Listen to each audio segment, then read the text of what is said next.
സൗദിയിലെ വടക്കൻ പ്രദേശങ്ങളിൽ നിന്ന് ചീറ്റപ്പുലികളുടെ മമ്മികൾ കണ്ടെത്തി. ഗുഹകളിൽ നിന്നാണ് മമ്മികൾ കണ്ടെടുത്തത്. 134 ഗുഹകളിൽ നടത്തിയ സർവേയിലാണ് കണ്ടെത്തൽ. 7 ചീറ്റപ്പുലികളുടെ മമ്മികളാണ് കണ്ടെടുത്തത്.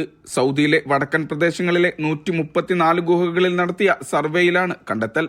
പൂർണ്ണ രൂപത്തിലുള്ള മമ്മികളാണ് കണ്ടെത്തിയത്. ഗുഹകൾക്കുള്ളിലെ പ്രത്യേക പാരിസ്ഥിതിക സാഹചര്യങ്ങളിലാണ് അവശിഷ്ടങ്ങൾ നശിക്കാതെ നിലനിന്നത്. 4800 വർഷം വരെ പഴക്കമുള്ള മമ്മികളും ഇതിൽ ഉൾപ്പെടും. ഏറ്റവും ഒടുവിലായി കണ്ടെത്തിയ മമ്മിക്ക് ഏകദേശം 127 വർഷം പഴക്കമുണ്ട്. പരിശോധനയിൽ 54 അസ്ഥികൂടങ്ങളും കണ്ടെടുത്തു. അറേബ്യൻ ഉപദ്വീപിൽ അടുത്ത കാലം വരെ ചീറ്റപ്പുലികൾ സജീവമായിരുന്നതിന്റെ തെളിവാണ് കണ്ടെത്തൽ. വടക്കു പടിഞ്ഞാറൻ ആഫ്രിക്കൻ ചീറ്റപ്പുലികളുമായി ലഭിച്ച മമ്മികൾക്ക് ജനിതക ബന്ധമുണ്ടെന്നും പരിശോധനയിൽ തെളിഞ്ഞിട്ടുണ്ട്.